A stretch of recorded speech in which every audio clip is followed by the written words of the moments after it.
इस बीच भारत से हर साल बड़ी मात्रा में कपास खरीदने वाले बांग्लादेश ने अमेरिका के टैरिफ की मार से बचने के लिए अमेरिका से जीरो ड्यूटी पर कपास खरीद का ऑफर दिया है। भारत से बांग्लादेश को सालाना करीब 2 अरब डॉलर का कपास और यौन एक्सपोर्ट होता है। ऐसे में बांग्लादेश अगर अमेरिका से इंपोर्ट शुरू करेगा तो भारत के कपास एक्सपोर्ट पर मार पड़ेगी। अमेरिका ने बांग्लादेश पर 37% टैरिफ लगाया हुआ है। दुनिया भर में बांग्लादेश रेडीमेड कपड़ों का दूसरा बड़ा एक्सपोर्टर है। सर, बांग्लादेश के इस कदम का भारत पर किस तरीके से असर देख रहे हैं आप? ये भी देखिए दोहरी चुनौतियां हैं। जैसे हम आपको बता रहे हैं कि टैरिफ के जो डिफरेंशियल्स हैं अलग अलग देशों के बीच में, वो डिफरेंशियल बाजार में एक अलग तरीके की असंगति और अनियमितता पैदा कर रहे हैं। बांग्लादेश उसका एक उदाहरण है। बांग्लादेश अभी तक भारत से कॉटन या कपास का इंपोर्ट करता था, क्योंकि भारत से कपास पहुंचना उसके लिए आसान था, सहज था। बाकी दुनिया के देश से आने में कपास को लाना महंगा पड़ता था। अब ड्यूटी से बचने के लिए वो अमेरिका से कॉटन का जीरो ड्यूटी पर इंपोर्ट करना चाहता है। अमेरिका दुनिया के बड़े कॉटन प्रोड्यूसर्स में से और एक्सपोर्टर्स में से भी, और इतिहास से अमेरिका कॉटन का एक्सपोर्ट कर रहा है करीब 150-200 साल से।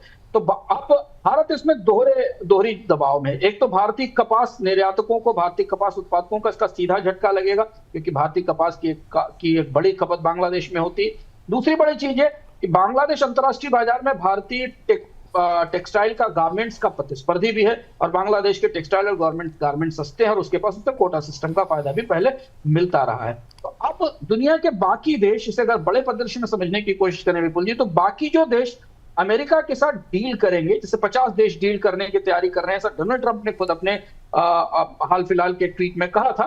तो बाकी देश जैसे जैसे अमेरिका के साथ संधि या समझौते की कोशिश करेंगे, उसका परोक्ष असर भारत की निर्यात प्रतिस्पर्धा क्षमताओं पर पड़ेगा, और बांग्लादेश उसमें एक बड़ी नजीर हो सकता है। और इस वजह से भारत के कॉटन इंडस्ट्री में और टेक्सटाइल इंडस्ट्री में खासी अनिश्चितता दिखाई देगी।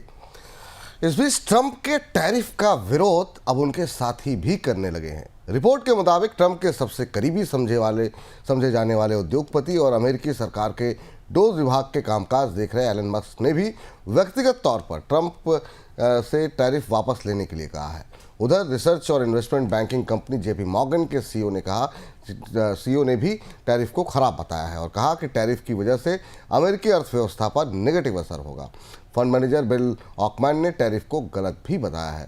सर, कल हमने बताया था अपने दर्शकों को कि ट्रंप को आखिर में कौन कौन लोग ऐसे हैं जो रोक सकते हैं। उसमें कुछ उद्योगपतियों का जिक्र भी किया गया था। सर, अब ट्रंप के विरोध में कौन वो लोग हैं जो कि आ गए हैं, और ट्रंप क्या इस विरोध के आगे झुकते हुए दिखाई देंगे?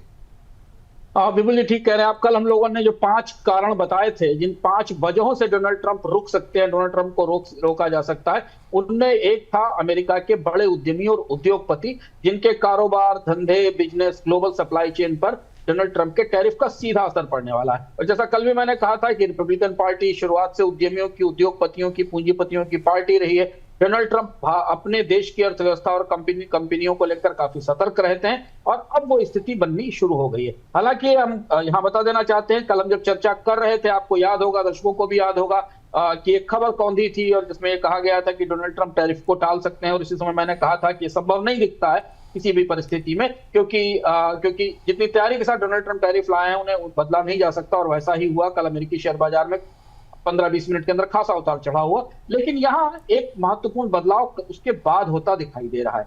अमेरिका के कुछ बड़े उद्यमी, अगर आप डेटा पॉइंट की हमारी स्लाइड पर देखें, अमेरिका के कुछ बड़े उद्यमी स्पष्ट रूप से अब कहने लगे हैं, सीईओ कहने लगे हैं कि डोनाल्ड ट्रंप मंदी की अगवानी करने को तैयार हैं। अब डोनाल्ड ट्रंप मंदी लाने वाले राष्ट्रपति बनने की तरफ जा रहे हैं। ब्लैक रॉक के रेली फिंक ने तो यह भी कहा कि रिसेशन आ चुकी है, मंदी लगभग पहुंच चुकी है। अमेरिकी अर्थव्यवस्था तकनीकी तौर पर मंदी में जा चुकी है अमेरिका की व्यापार नीतियों पर, कि उन्होंने गहरी आलोचना की है। जेपी मॉर्गन, जो अमेरिका का सबसे बड़ा बैंक है, पुराना बैंक है, इतिहास है उसके पास अपना, उसने महंगाई बढ़ने की और ग्रोथ घटने की और मंदी आने की चेतावनी दे दी है। इसके अलावा पेर्सिंग स्क्वायर के प्रमुख बिल एकरमैन ने भी ये कहा है कि ये, उन्होंने तो और बड़ी बात कही, उन्होंने तो कहा ये न्यूक है, ये तो इकोनॉमिक न्यूक वार जैसी स्थिति है जो अमेरिका ने अपने ऊपर ही फोड़ लिया। इसके अलावा डुकेन्स फैमिली ऑफिस के और रिचर्ड ब्रांसन जो कि वर्जिन ग्रुप के प्रमुख हैं, उन्होंने माना है कि छोटे कारोबार खत्म हो जाएंगे और महंगाई बढ़ेगी। तो ये पहली खेप है विपुल जी उन उद्यमियों उद्योगपतियों की जो अभी तक डोनाल्ड ट्रंप का समर्थन कर रहे थे, जिन्होंने डोनाल्ड ट्रंप को चंदे दिए थे, क्योंकि इन्हीं उद्योगपतियों के पैसे से रिपब्लिकन पार्टी चुनाव लड़ती है, जो फंडिंग होती है, वो अब मुखर होकर डोनाल्ड ट्रंप की नीतियों के अगेंस्ट खड़े हो गए हैं। और इनमें सबसे पहला और सबसे महत्वपूर्ण नाम एलन मस्क का है। एलन मस्क जो कि इस पूरी व्यवस्था में, डोनाल्ड ट्रंप की व्यवस्था में उनके सबसे खास सिपह सालार बनकर उभरे हैं। उनके पास अमेरिका के सिस्टम को ठीक करने की उन्हें जिम्मेदारी दी गई है, गवर्नेंस को ठीक करने की, फिनांसेस को ठीक करने की, डिपार्टमेंट्स को ठीक करने की जिम्मेदारी दी गई, जिस पर गहरा विवाद है दुनिया में कि एक निजी उद्यमी को ऐसे काम के लिए बिठाया गया। उन्होंने एक वीडियो शेयर किया है, मिल्टन फ्रीडमैन का प्रमुख अर्थशास्त्री रहे हैं, काफी बड़े अर्थशास्त्री रहे हैं, उनका एक वीडियो उन्होंने शेयर किया अपने हैंडल पर, सोशल हैंडल पर, जिसमें बताया गया है कि टैरिफ बढ़ाने से और इंपोर्ट ड्यूटी बढ़ाने से अर्थव्यवस्थाएं कैसे चौपट होती है। क्योंकि एलन मस्क अमेरिकी राष्ट्रपति की तरफ से टैरिफ बढ़ाने के फैसलों के से नुकसान उठाने वालों में सबसे आगे हैं।